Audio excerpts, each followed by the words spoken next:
السلام علیکم ورحمۃ اللہ وبرکاتہ۔ نحمده ونصلی علی رسولہ الکریم، اما بعد فاعوذ باللہ من الشیطان الرجیم، بسم اللہ الرحمن الرحیم۔ رب اشرح لی صدری ویسر لی امری واحلل عقدۃ من لسانی یفقہوا قولی۔ ہم میں سے کون ہے جس سے کبھی غلطی نہ ہوئی ہو، جس سے کبھی کوئی گناہ نہ ہوا ہو؟ لیکن بہترین ہیں وہ لوگ جو غلطی کرنے کے بعد اپنی غلطی پر نادم ہوں، شرمسار ہوں، رجوع کر لیں، توبہ کر لیں اور اپنے رب سے بخشش مانگیں۔ اور اگر وہ اپنے رب کی طرف رجوع کریں گے تو رب کو بھی مہربان پائیں گے، جیسے حضرت آدم علیہ السلام نے جب اپنے رب سے رجوع کیا تو اللہ تعالیٰ نے بھی اپنی رحمتیں ان پر عام کر دیں۔ قرآن پاک میں اللہ سبحانہ وتعالیٰ فرماتے ہیں، قُلْ يَا عِبَادِيَ الَّذِينَ أَسْرَفُوا عَلَىٰ أَنفُسِهِمْ لَا تَقْنَطُوا مِن رَحْمَةِ اللَّهِ إِنَّ اللَّهَ يَغْفِرُ الذُّنُوبَ جَمِيعًا إِنَّهُ هُوَ الْغَفُورُ الرَّحِيمُ۔ اے نبی صلی اللہ علیہ وسلم، آپ کہہ دیجئے کہ اے میرے بندو، جنہوں نے اپنی جانوں پر زیادتی کی ہے، اللہ کی رحمت سے مایوس نہ ہو جاؤ، یقیناً اللہ سارے گناہوں کو معاف کر دیتا ہے، وہ تو غفور الرحیم ہے۔ سورۃ الشورى میں بھی اللہ سبحانہ وتعالیٰ فرماتے ہیں، وَهُوَ الَّذِي يَقْبَلُ التَّوْبَةَ عَنْ عِبَادِهِ وَيَعْفُو عَنِ السَّيِّئَاتِ وَيَعْلَمُ مَا تَفْعَلُونَ۔ اور وہ اللہ ہی وہ ذات ہے جو اپنے بندوں کی توبہ قبول کرتا ہے اور برائیوں سے درگزر فرماتا ہے، حالانکہ تم سب لوگوں کے اعمال کا اسے علم ہے۔ تو بات یہ ہے کہ جو کچھ بھی ہم کرتے ہیں، جہاں بھی ہم کرتے ہیں، سب کے سامنے کوئی کام کریں یا چھپ کر کریں، وہ تو سب کچھ جانتا ہے۔ اور پھر کوئی جگہ ایسی بھی نہیں کہ جہاں ہم ان گناہوں سمیت اللہ رب العزت سے چھپ جائیں اور ہم اس کی پکڑ سے بچ جائیں۔ تو اس کا بہترین طریقہ اس نے ہمیں یہ بتایا ہے کہ تم اپنی غلطی کا اعتراف کر کے میرے حضور توبہ کر لو، غلطی کو چھوڑ دو، پلٹ آؤ۔ یہی راستہ انسان کے فائدے میں ہے۔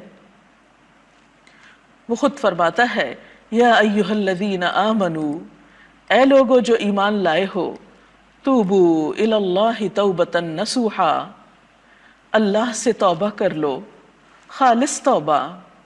عسیٰ ربکم ان یکفر عنکم سیئاتکم، بعید نہیں کہ اللہ تمہاری برائیاں تم سے دور کر دے، وَيُدْخِلَكُمْ جَنَّاتٍ، اور تمہیں ایسے باغوں میں داخل کر دے، تجری من تحتها الانہار، جن کے نیچے نہریں بہہ رہی ہوں گی۔ تو گویا غلطی کرنے کے بعد اگر کوئی شخص سچے دل سے توبہ کر لیتا ہے تو اللہ تعالیٰ کی طرف سے اس کے لیے وعدہ ہے کہ اس کی برائیاں اس سے دور کر دی جائیں گی اور اسے جنت کے باغوں کا مستحق بنا دیا جائے گا۔ اور رمضان یہ تو ہے ہی سراسر اپنے گناہوں کی معافی کا موقع۔ نبی صلی اللہ علیہ وسلم نے فرمایا، من صام رمضان ایمانا واحتسابا غفر له ما تقدم من ذنبہ، کہ جس شخص نے ایمان اور احتساب کے ساتھ رمضان کے روزے رکھے تو اس کے پہلے گناہ معاف کر دیے جاتے ہیں۔ لیکن اگر کوئی شخص رمضان کا موقع پا کر بھی پھر گناہوں کی بخشش نہ کروا سکے تو ایسا شخص محروم ہے۔ حضرت کعب بن عجرہ رضی اللہ تعالی عنہ کہتے ہیں کہ نبی صلی اللہ علیہ وسلم نے لوگوں سے کہا، تم لوگ ممبر کے پاس جمع ہو جاؤ۔ چنانچہ ہم سب ممبر کے پاس جمع ہو گئے۔ حضور اکرم صلی اللہ علیہ وسلم تشریف لائے۔ جب آپ نے پہلی سیڑھی پر قدم رکھا، یعنی ممبر کی، تو فرمایا آمین۔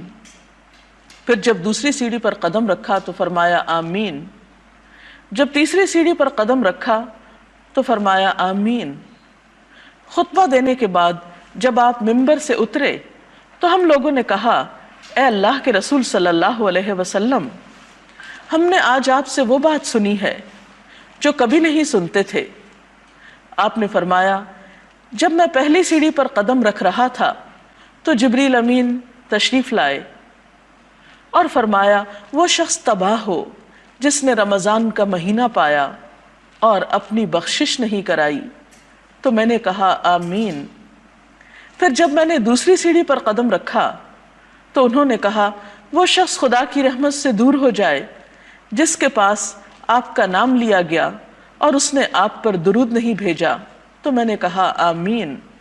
پھر جب تیسری سیڑھی پر قدم رکھا تو جبریل نے کہا علیہ السلام وہ شخص خدا کی رحمت سے دور ہو جائے جس نے اپنے ماں باپ دونوں کو یا ان میں سے ایک کو بڑھاپے کی حالت میں پایا اور ان کی خدمت کر کے جنت میں داخل نہیں ہوا۔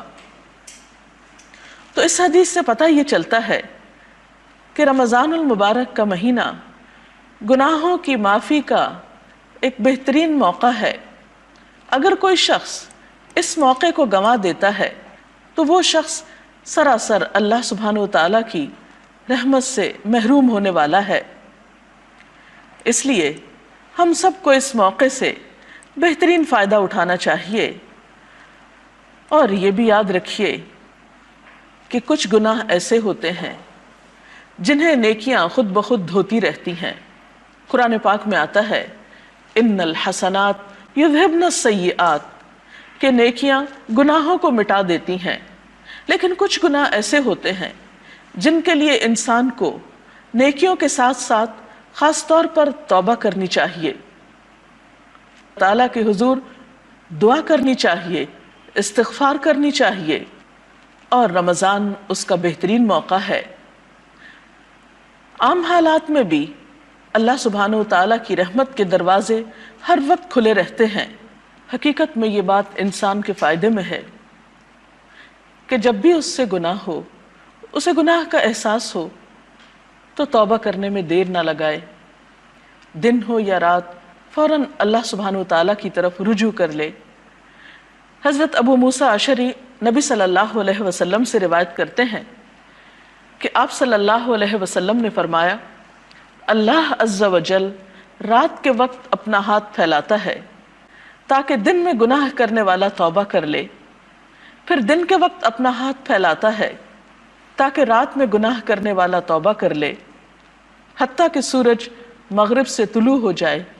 گویا بندوں کی توبہ دن میں بھی قبول ہوتی ہے اور رات میں بھی قبول ہوتی ہے، حتیٰ کہ قیامت آ جائے، کیونکہ قیامت کے آنے پر توبہ قبول نہ ہوگی جب انسان کے سامنے اس کے اعمال آ جائیں گے اور وہ اپنا برا انجام دیکھ لے گا۔ اس وقت پلٹنا کچھ معنی نہیں رکھتا، اس لیے کہ اس وقت تو ہر شخص اپنے گناہوں کو دیکھ کر نادم ہوگا ہی، لیکن وہ وقت تو پھر صرف حسرت و یاس کا وقت ہوگا، ندامت کا وقت ہوگا، توبہ کا وقت نہیں ہوگا۔ ایک اور حدیث میں آتا ہے ان اللہ یقبل توبۃ العبد ما لم یغرغر، اللہ بندے کی توبہ قبول کرتا ہے جب تک کہ اس کا سانس نہیں اکھڑتا۔ توبہ کی شرائط میں سے اہم ترین شرط یہ ہے کہ انسان اپنے گناہ کا اعتراف کرے، کیونکہ اگر کوئی شخص گناہ پر اصرار کرے اور گناہ کو گناہ ہی نہ سمجھے، اپنی غلطی کو غلطی ہی نہ مانے، تو ایسے شخص کے لیے توبہ نہیں۔ حضرت عائشہ رضی اللہ تعالی عنہا کہتی ہیں کہ رسول اللہ صلی اللہ علیہ وسلم نے فرمایا بندہ جب اعتراف گناہ کے ساتھ توبہ کرتا ہے تو اللہ تعالیٰ اس کی توبہ قبول فرماتا ہے۔ پھر اسی طرح آپ صلی اللہ علیہ وسلم جو کہ گناہوں سے پاک تھے، معصوم تھے، لیکن اس کے باوجود دن میں کئی بار توبہ کیا کرتے تھے۔ نبی صلی اللہ علیہ وسلم نے فرمایا لوگو اللہ کی طرف توبہ کرو اور اس سے بخشش طلب کرو، بے شک میں ایک دن میں 100 مرتبہ توبہ کرتا ہوں۔ اگر اللہ کے رسول صلی اللہ علیہ وسلم کا حال یہ تھا تو پھر ہمارا اپنے بارے میں کیا خیال ہے؟ حضرت عبداللہ بن عمر کہتے ہیں کہ ہم رسول اللہ صلی اللہ علیہ وسلم کی توبہ استغفار گنتے تھے، ایک مجلس میں آپ 100 بار کہتے تھے رب اغفر لی وتب علی انک انت التواب الغفور، اے میرے رب مجھے بخش دے، میری توبہ قبول فرما، تو یقیناً توبہ قبول کرنے والا اور بخشنے والا ہے۔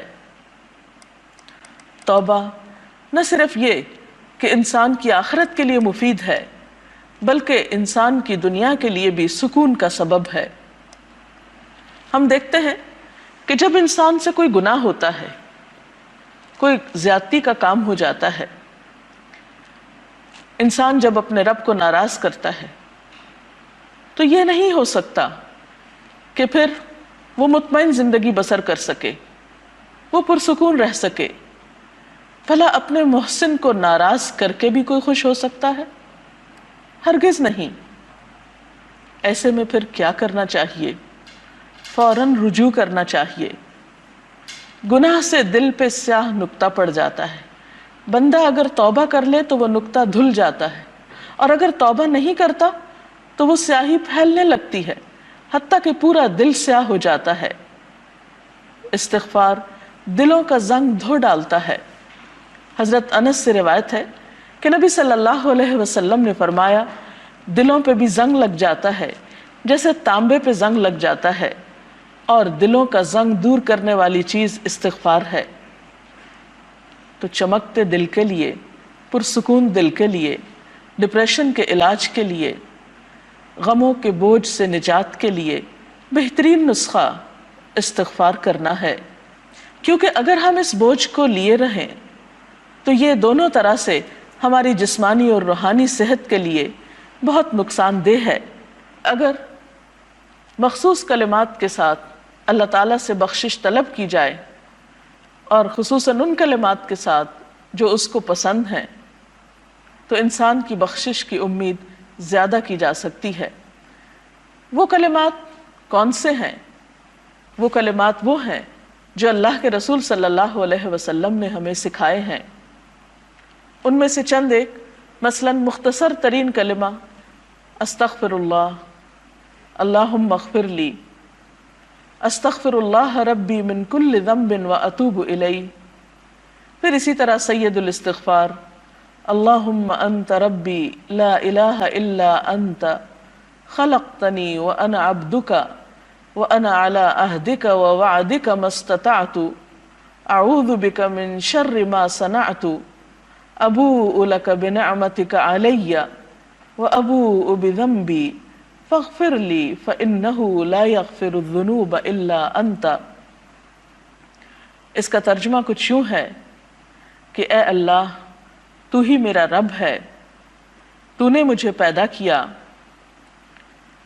تیرے سوا کوئی معبود نہیں، تو نے مجھے پیدا کیا ہے اور میں تیرا بندہ ہوں، میں اپنی استطاعت کے مطابق تجھ سے کیے ہوئے عہد اور وعدے پر قائم ہوں، ان بری چیزوں سے جو میں نے کی ہیں تیری پناہ